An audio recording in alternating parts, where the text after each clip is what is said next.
This is the first in a series of interviews with former faculty members and administrators of Westminster College. We begin with Dr. Joseph R. Henderson, Professor of Education Emeritus and longtime Chair of the Department of Education of the College and Director of the Graduate Program. Dr. Henderson was active at the college from 1956 to 1980. He and his wife, Elizabeth Elder Henderson, have 4 children, all of whom graduated from Westminster. Catherine Henderson Anderson, whose husband is also a graduate of the college, Paul, John, and Nancy Henderson Pilblad.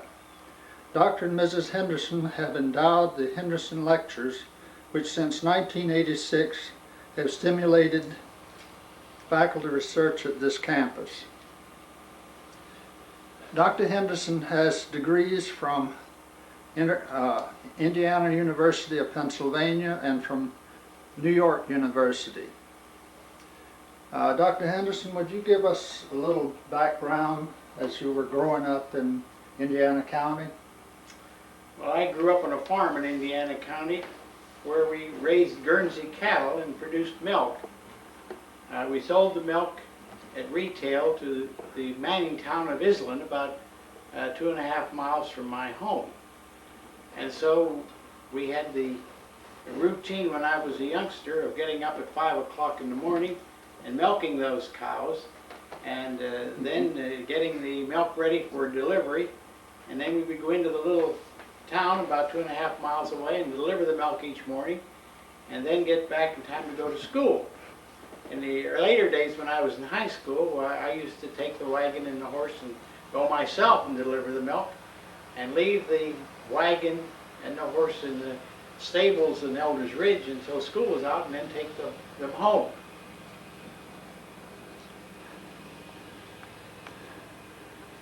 Well, you went to the public schools in Indiana County? Yes, I went to a 2-room school for my grades, and grade school, and then went on to the high school. And the second 4 years of grade school was held in one of the rooms of the high school, so I had a good orientation to high school before I went to high school. And you made your first trip to Westminster College back in those days, didn't you? Yes, when I was a sophomore in high school, I went to the New England Missionary Conference in Westminster College, and went every year then until I finished high school. And then when I was in college, I used to go as a counselor during the conference. And then even after I was married, we, as a matter of fact, the year we were married, we were teachers in the New Wilmington Missionary Conference. Mm-hmm. And of course, when we lived here, we still attended, so I've known the New Wilmington Conference through the years. When did you decide to go into teaching? Well, when I decided to go into teaching, I wanted to go to Westminster College when I was a youngster, because Dr. Galbraith, the president, had been a roommate of my uncle's, and he stopped at our house many times, and he always told me that I should come to Westminster. And so he was the president, so he said, "We'll help you," and all. But when time came, it was Depression days, and it was just impossible. So I had to go to, or decided to go, because my grandmother invited me to stay with her in Indiana and go to the college there, and so much less tuition and all. And so but I didn't want to teach. I said that I'd take all the courses that I could transfer and finish my 2 years and then transfer to Westminster. Well, it didn't work out that way, because I had to go and observe when I was taking these courses in education that I didn't want to take. I went to observe Dr. Gertrude Lewis, who was teaching the 6th grade, and our whole class went over this, and I was so impressed when I saw what she did with those youngsters that I said after the class was over to her, "Could I come back tomorrow and see the rest of this class?" And she said, "Yes, you can." So I went back. Well, Dr. Lewis really gave me a new insight into what teaching was. And we just heard the other day she's 100 years old. And we had visited her through the years and kept up with her. As a matter of fact, she later became the head of the education, elementary education, U.S. Office of Education. And when she retired, she came to Westminster and stayed with us 2 summers in a year. And so we've kept up with her. She was a marvelous person and a great influence on my life. Where was your first teaching job? When my first teaching job, I finished my 2 years. They insisted it was the last year you could get a certificate to teach after 2 years of college. And so they encouraged us all to do our student teaching and get that certificate just as a sort of a insurance to have it. So I did that, and now I really plan to go to Westminster College from there on. As a matter of fact, I came to Westminster and interviewed and got my courses all arranged for what credit they would give me for what I had at Indiana. Well, one of my good friends at home was asked to be principal of the mining town near where I lived and where I delivered milk all my life. They've asked him to be principal. Well, he didn't want to be principal unless he had another man to teach with him. And so he convinced me that I should, after 2 years, earn some money and then I could go to Westminster. So I took a job teaching the 7th grade. And everybody thought we were terrible because his father was the mine foreman in the town, and they all knew him by his Bill, and everybody knew me as Joe. Well, we thought this was going to be really bad, but it wasn't, because we both knew their parents, and so and knew them well. So all we had to do was just go see their parents, and that ended the problem. So we got by with a very good thing with a very good year. In fact, I was there 2 years. At the end of the 2 years, I had my money, and now I can go to Westminster. Neighboring school district said, "You've done such a good job over there, we want you as principal of our school." And so I said, well, that pays a pretty good salary, I better stay on. So I stayed on as a principal of the other school for 4 years. And where did that lead you? Well, at the end of 4 years, I decided to get married. And so we couldn't decide because her job was near Johnstown, and my job was clear over in Indiana County. But I was offered a job in Blairsville as a principal of the junior high school, and they also offered me a job in Indiana High School to teach general science. And so I couldn't decide which to take. And I thought, well, if I would take the Blairsville job, then it wouldn't be far for Betty to drive on over to her job. But we were dickering with this when I got a call from Kentucky saying we would want you to come down here and take over the job teaching here in the high school, United Presbyterian Mission School. And because we're going to need a principal next year, and you've had experience, and you can come here and run away and be principal next year. And I said, well, I'm sorry, but the salary you're offering me, I am taking me on a wife, and I couldn't support her with that salary. And they said, well, can she teach? And I said, oh, yes. Well, we have a job for her. So they said, well, we'll provide you your housing and your meals, and the two of you can be here, and your salary won't make much difference. So that's where we got to Kentucky. And you stayed there how long? Well, by March of that year, I was drafted. And so I had to go into service. And so Betty stayed on for that year and part of the next year. But I went into service. And you were in the service how long? Well, I went to Camp Lee, Virginia for my basic training. And I hadn't been there but 2 days when they called me down to the office and said, we see you're a teacher here, can you teach typing? And I said, certainly I can teach typing. And so I taught the typing class the rest of the time I was in basic training, so I never had to drill. And so I taught those, and so one day, while I was still teaching the typing, I got called down to the office and said there's some openings here for Army schools. Are you interested in going to any? And I looked them over. I said, well, I'm interested in getting into an Army school, but the only one that interested me at all was the one for veterinary technician. So I signed up for that. Well, in about 3 or 4 days, they called me to get ready. The next day, they were taking me to Washington, D.C. Now you were stationed where after that? Well, I went to this school in Walter Reed Hospital for 3 months, and they brought professors from all over the country to teach us food inspection. The veterinarians were assigned food inspection, but they didn't know anything about food inspection because they hadn't had any training in that. So they sent 2 of us to New York City to set up a school for veterinarians in food inspection. And so all the veterinarians, and they set one up also in Chicago. And so the one in New York, the veterinarians came there and they went through our course, and when they finished our course they became first lieutenants. But they were assigned then into food inspection and throughout the Army. And when you were in New York, was that when you began work at NYU? Yes. I was working there in this school, so I had my evenings free. And so in fact, they didn't have housing for us. They gave us $93 a month to live on. We had to find our own housing. So Betty came and lived with me in New York, and so I signed up first and went my first semester to Columbia University.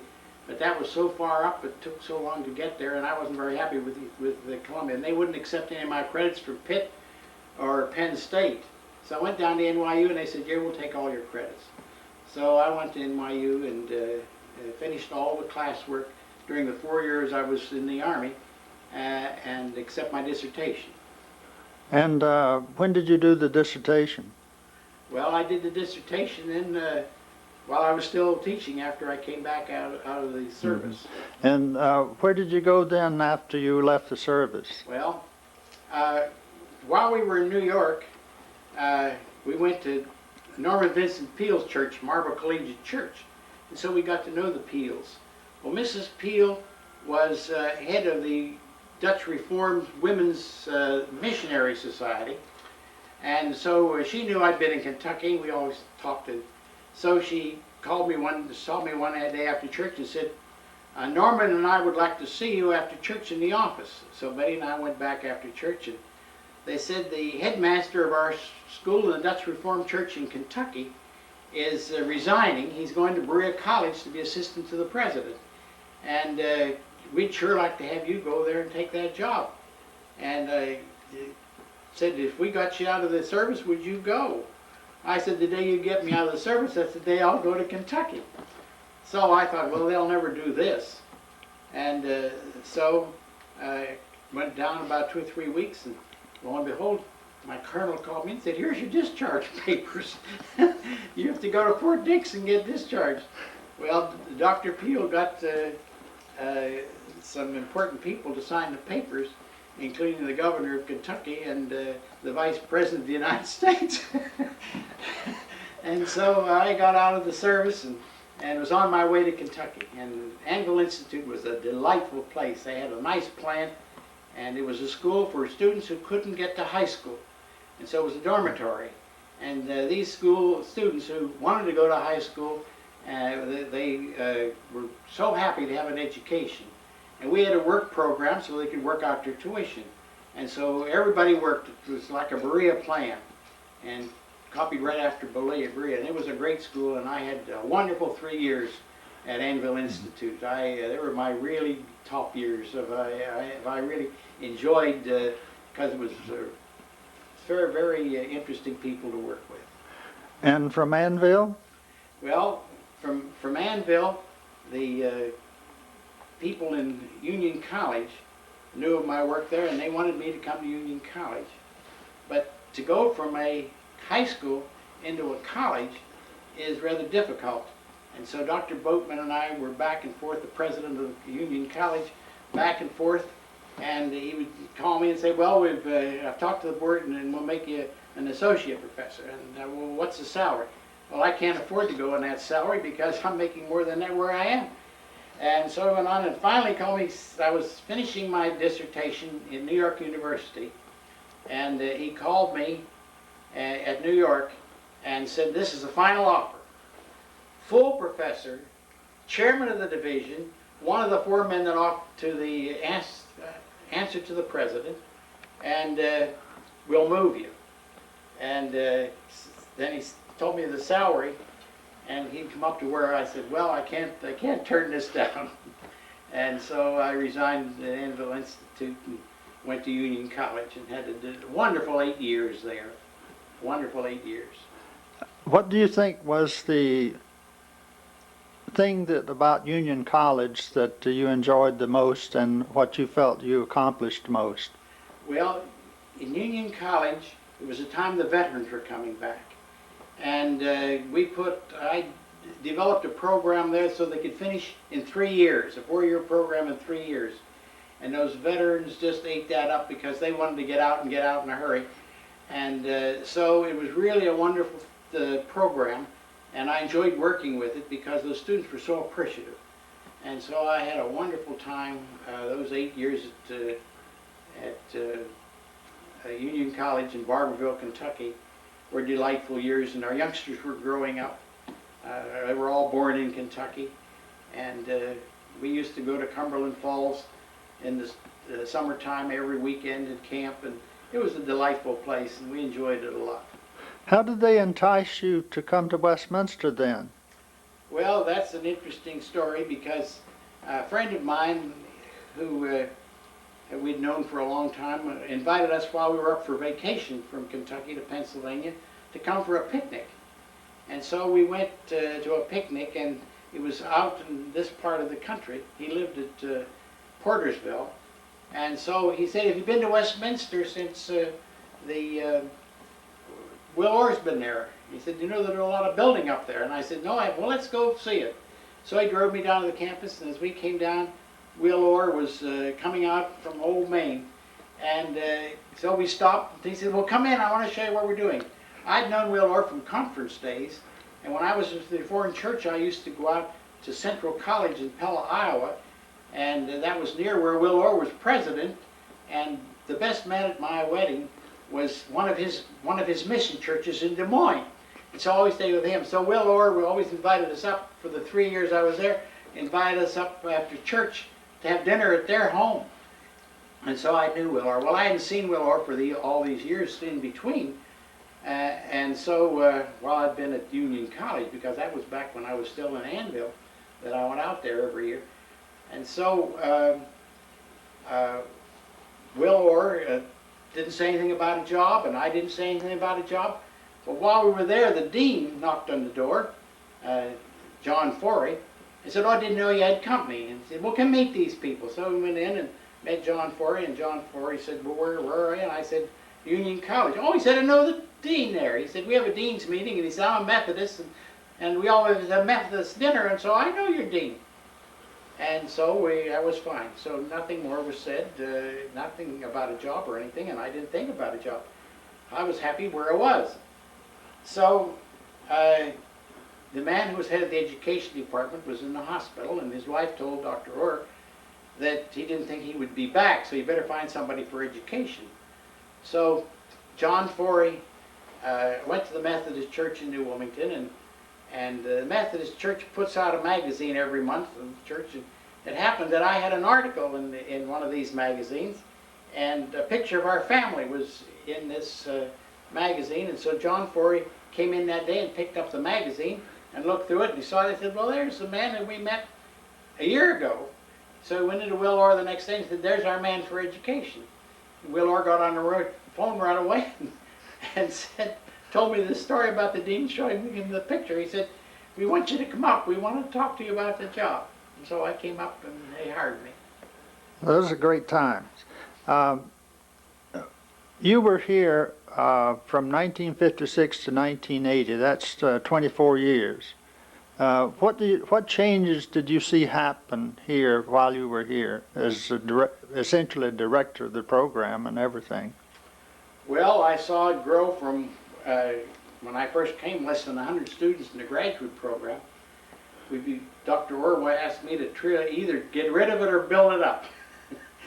And so I invited my major professor from New York University, Dr. Alonzo Myers, to come down and consult with us and tell us what we ought to do with it, either to do away with it or what we should do. So he came down and stayed 3 or 4 days with us and really made a nice study. He was a great man and a great insight. And when he got through, he wrote a report of about 4 or 5 pages, and he suggested that we had a wonderful opportunity here because there was no place in this area that offered principal certificate or guidance counselor certificates or reading certificates. And he said, you have a wonderful opportunity here. You have the, and so we began working, and it wasn't long till we went to Harrisburg and we got a principal certificate approved and a guidance certificate approved and a reading certificate approved. And while the students just start coming in, this was a great opportunity. And nobody else offered except Penn State and Pitt. Youngstown didn't even have a program, so we just had students come in. So from less than 100, it wasn't long till we had 400 students in the graduate program. And you had a number of areas of certification that you developed during those years. That's right. And of course, we increased the faculty about double. And what kind of faculty did you acquire there? Well, we were very fortunate because many of these people who were administrators were quite willing to take early retirement and get their pension from the public school and then earn money on their own here. And so we got some outstanding people like Dr. Cockrell and Larry Douglas and Ed Smith, and able to get these people to come because they had the retirement money, so we didn't have to pay them a big salary because they were still making a good salary here. So, and they were great people. They knew the education, and they were well known in the state, and so we were well respected. And not only that, we were producing good teachers. We had quality product, mainly because we brought quality people in. Our graduate program, we required them to make a high score in the graduate record exam, and so we turned away as many as we took. But we did put out a good product. You had a lot of people who became administrators in nearby systems, didn't you? Oh, yes. As a matter of fact, we had one of the superintendents was one of my students here, and became superintendent of schools in Youngstown, and he asked me to come over and address the opening session of the school. And so he asked, how many people have had Dr. Henderson in class? And 3/4 of the people in the Youngstown system raised their hands. And he said, Joe Henderson, if we don't have a good system, it's your fault.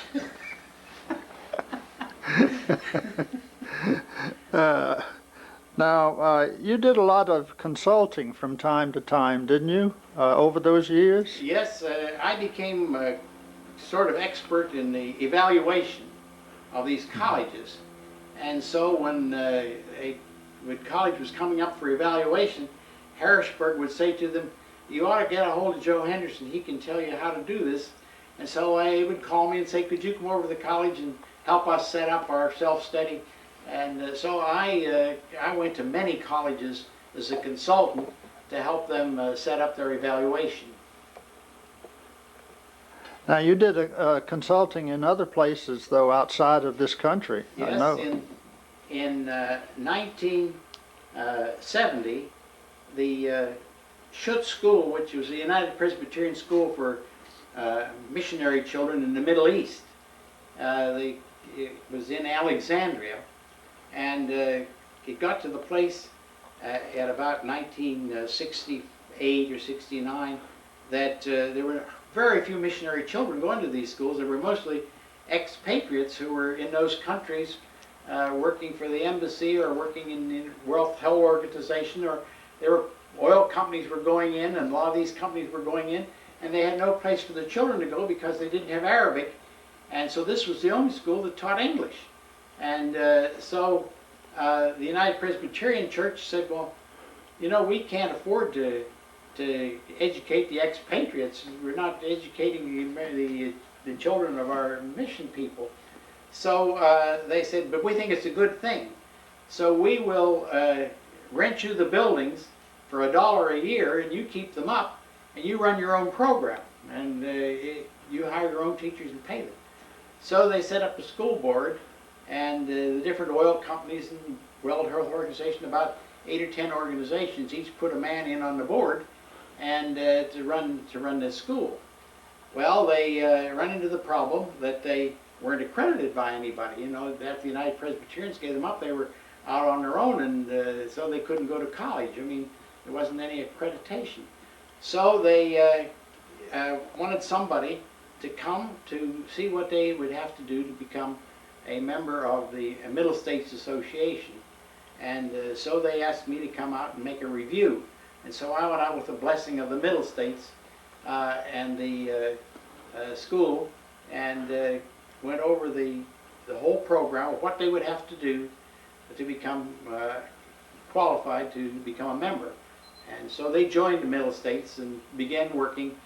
And so I consulted with them. The headmaster would stop in every summer, and he would write me, and we helped them. They followed my plan. And so after a while, they felt that they were ready to come in. So they asked me if I would come over and help them develop their self-study.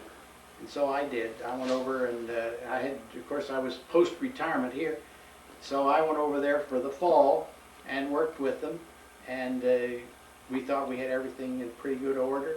And we set up the self-study, and I worked with it. And so I told them now that we had the thing that they'd have to put it into action. I had to make a lot of changes, increase the library and do this. And so they went to all the things that suggested. And then in 2 years they were ready, and the evaluating committee came. And one of the things that they didn't have was none of the teachers had in-service training. And so they said, well, if you're going to be here helping us, why don't you teach some courses from Westminster, graduate courses, and we'll have in-service.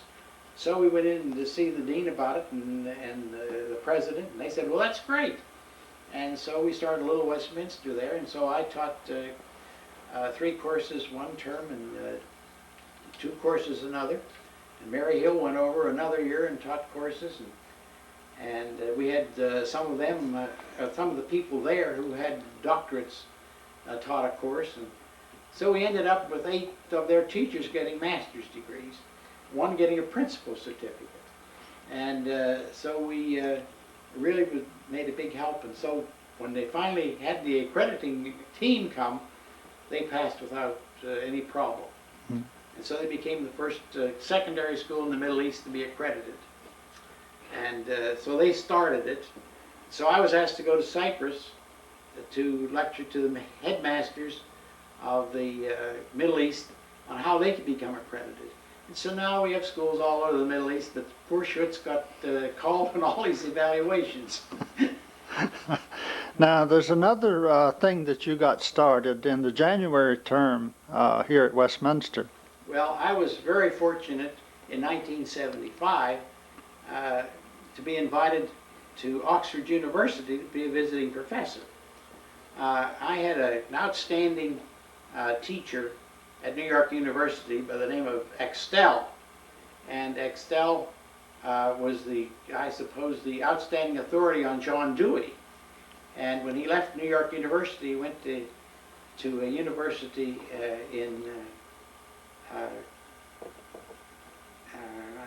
Michigan, I believe, and started the John Dewey Library. And then he went and spent his last years out at International University in California. Well, they had a big John Dewey convention out in California at his university, and the man from Oxford University attended this meeting, head of the education department. And so he said to the man, I need somebody over here because our philosophy department here is all pure philosophy and they don't have much educational philosophy. We need some John Dewey. He said, I need somebody who's down-to-earth, practical. And Dr. Skinner, who was one of my professors was teaching for me at Westminster here. So Dr. Extel, when he was going home from California back to New York for the summer, stopped in at Westminster, and I had a chance to visit with him. And I hadn't seen him since I'd been at the university for my doctorate. But we had a nice visit, and so he saw what I was doing here. So when he went back when he was back at this conference, and the man asked him, he suggested my name. And I never knew this, and after I found out he was the one that had recommended me, he had died. So I never had a chance to thank him. But that's the reason they invited me, and so I went over and spent a year in Oxford University. And so while I was there, I discovered they had a Westminster College at Oxford University. So I went over and visited them and met a man by the name of Jim Laws. And so Jim and I talked, and we thought about, why don't we have an exchange? You send 8 students over here, and we'll send during the January term. And so we started a program, and it has worked very well because each year we've exchanged students. And so then we would get some years Jim Laws to come and teach in January or come and teach in the summer to sort of work in the program, so it worked out very well. Now, at the risk of, I know you're a modest man because I've known you a long time, but would you mention some of the awards that you've received? Because I think it's important that people know that you have been recognized for your work. Well, I think the one that surprised me the most was when I was invited to come back to my alma mater, Indiana University of Pennsylvania, and to become the outstanding alumnus. And they had a dinner for me at the Blue Room, and they invited my family all there, and it was quite an occasion. And the president got up and he said, we have so many thousand graduate alumnus of our college, and we've chosen you to be the outstanding alumnus this year. And they gave me a plaque and all, and I was very appreciative. It was a wonderful experience. And so they have a plaque up in one of their rooms there with my name on it that I received during that year. Now, you've also received the Kappa Delta Pi Award of this chapter, and you've also received the Brother Azarias Award of Yes. the Liberal Arts Colleges in Education. Yeah, I appreciated that. I did a lot of work with the Liberal Arts Colleges education programs, and was very happy to. The Brother Azarias Award was established giving each year to somebody who had made the most contribution to the state in education. So I was proud to have that. And the other was the one year the Rotary Club gave me the Citizen of the Year New Wilmington Award.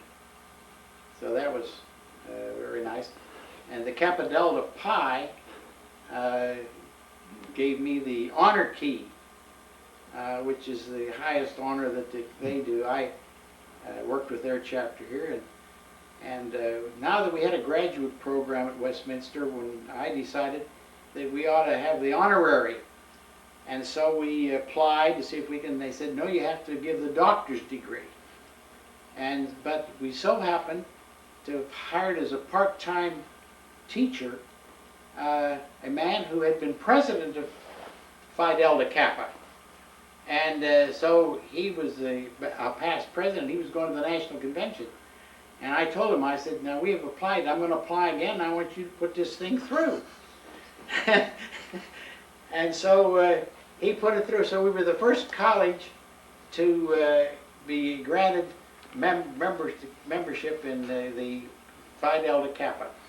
And after we got in, then every year they added all the state colleges or state universities.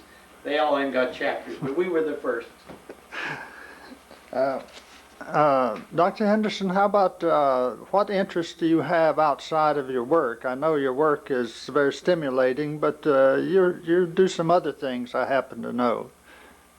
Travel, photography, flowers. Well, I've been very fortunate. You see, I stayed on the college 7 years after I retired and taught part-time. And so it was easy to get away if I get somebody to take my classes. And so I, of course, I was in Egypt 2 full semesters and then 2 part semesters. And then I was able, because of some of these things, was to get with UNESCO. And so I was invited to be on the first international Congress held in Geneva, Switzerland. And that was quite an achievement.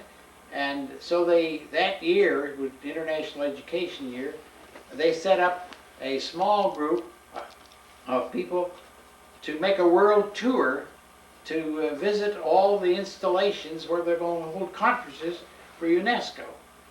And so I was on the team representing philosophy of education. And so we traveled pretty much over the world. We started out with the World Congress in Geneva, and then from there we went up to Denmark and held one for Scandinavia, and then we went to Moscow and held one in Moscow, and then down to Beirut, and we were supposed to go to India, but they were having the Bangladesh war then, so they had to cancel that. So we went to Taiwan and Thailand, and then on to Japan, and then from Japan we ended up in Hawaii for the American conference. And so I had a wonderful experience of traveling around the world with that 6 weeks. And thank goodness to the Dean and Erling Carlson that they gave me the time off. Well, I think we're going to stop now, Dr. Henderson, but that's too bad. We could listen to you for hours.